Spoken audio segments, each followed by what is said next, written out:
BJP अब किसी भी सूरत में अपनी 26 साल पुरानी गलती नहीं दोहराना चाहती और इसलिए बिहार में सीएम बीजेपी से ही होगा।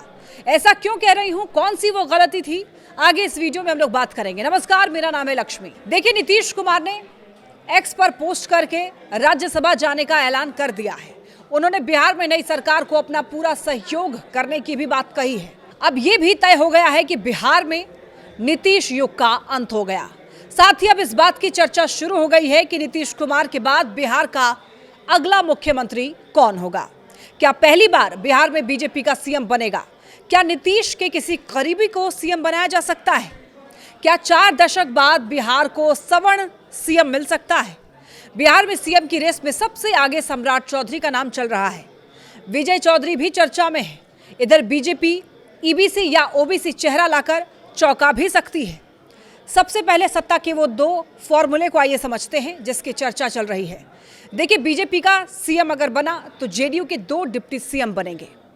जेडीयू का सीएम रहेगा और बीजेपी के 2 डिप्टी सीएम रहेंगे। देखिए, अगर सूत्रों की माने तो बीजेपी खास करके अमित शाह नहीं चाहते थे कि 20 नवंबर 2025 को गांधी मैदान में नीतीश कुमार सीएम पद की शपथ लें और बीजेपी की तरफ से ऑफर दिया गया था कि नीतीश कुमार अपनी पसंद के किसी नेता का नाम बता दें। वो जिसे अपनी पसंद बता देंगे, बीजेपी उसे सीएम स्वीकार कर लेगी।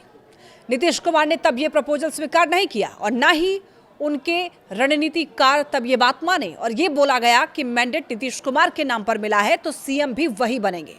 इसके बाद उन्होंने सीएम पद की शपथ ली। अब जब उनके स्वास्थ्य को लेकर लगातार सवाल उठने लगे तो जेडीयू के नेताओं की तरफ से मांग की जा रही है कि नीतीश कुमार की पसंद के नेता को ही सीएम बना दिया जाए। लेकिन देखिए, बीजेपी अब किसी भी सूरत में अपनी 26 साल पुरानी गलती नहीं दोहराना चाहती है। तब 2000 में देखिए, विधानसभा चुनाव में बीजेपी को 67 सीटें आई थी और नीतीश कुमार की अगुवाई वाली समता पार्टी को 34 सीटें मिली थी। इसके बाद भी वाजपेयी की अगुवाई वाली बीजेपी ने नीतीश कुमार को अपना नेता चुना था और नीतीश कुमार पहली बार सीएम बने थे। हालांकि तब विधानसभा में फ्लोर टेस्ट के दौरान लालू यादव ने नीतीश को पटखनी दे दी थी और 7 दिन ही सरकार चली थी।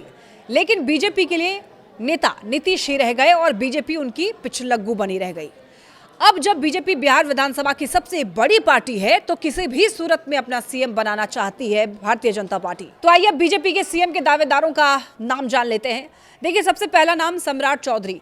सम्राट को आगे करके लव कुश समीकरण साधने की कोशिश है।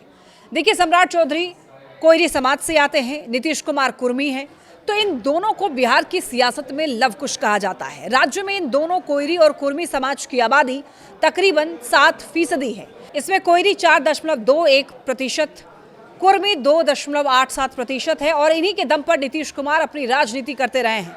तो ऐसे में अगर सम्राट को बीजेपी आगे बढ़ाती है तो नीतीश का ये वोट बैंक उनके पास रह सकता है।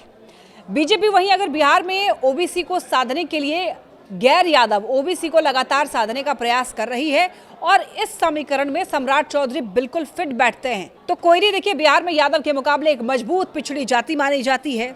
सरकार से लेकर के संगठन तक का अनुभव है। सम्राट चौधरी के पास सरकार चलाने से लेकर संगठन चलाने तक का अनुभव है। राबड़ी सरकार में सबसे कम उम्र का मंत्री बनने से लेकर के वो मौजूदा समय में 2 बार नीतीश सरकार में डिप्टी सीएम रह चुके हैं और इससे पहले वो नीतीश सरकार में भी मंत्री रह चुके हैं। सरकार के साथ साथ वो विधान परिषद में नेता प्रतिपक्ष की भूमिका निभा चुके हैं। पार्टी के भीतर वो सचिव और उपाध्यक्ष से लेकर के प्रदेश के अध्यक्ष की भूमिका भी निभा चुके हैं। तो ऐसे में उनके पास हर तरह का अनुभव है। सम्राट चौधरी की सबसे बड़ी ताकत है उनकी आक्रामक शैली। बीजेपी के भीतर ये एकमात्र ऐसे नेता हैं, जब नीतीश कुमार के खिलाफ नेता प्रतिपक्ष थे तब उन पर उतना ही तीखा हमला बोला जितना कि अग्रेसिवली ये लालू प्रसाद यादव या तेजस्वी यादव पर अटैक करते हैं। ये बीजेपी की राजनीतिक शैली के लिए काफी ज्यादा फिट है।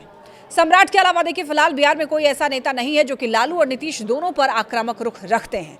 सम्राट के खिलाफ नेगेटिव बात यह है कि दूसरी पार्टी से बीजेपी में आए हैं। सम्राट चौधरी की राह में सबसे बड़ा रोड़ा यही है कि उनका दूसरी पार्टी से बीजेपी में आना। सम्राट बीजेपी में आने से पहले आरजेडी और जेडीयू में थे, तो ऐसे में पुराने भाजपाई उनका विरोध करते हैं। जब वो पार्टी के प्रदेश अध्यक्ष थे तब भी कई दिग्गज नेताओं ने उन्हें आयातित भाजपाई बताया, यानी कि इम्पोर्टेड बताया। हालांकि असम समेत कई राज्यों में बीजेपी दूसरी पार्टी से शामिल हुए नेताओं को भी शीर्ष पद दे चुकी है। अब दूसरा नाम है विजय सिन्हा। अब देखिए, सम्राट चौधरी की तरफ विजय सिन्हा भी मौजूदा सरकार में डिप्टी सीएम है। विजय सिन्हा की सबसे बड़ी ताकत है संघ का भरोसा। इन्हें संघ का भरोसेमंद नेता माना जाता है। इन्होंने संघ के रास्ते बीजेपी की राजनीति में एंट्री की है और मूल भाजपाई हैं। प्रधानमंत्री नरेंद्र मोदी और गृह मंत्री अमित शाह के करीबी माने जाते हैं।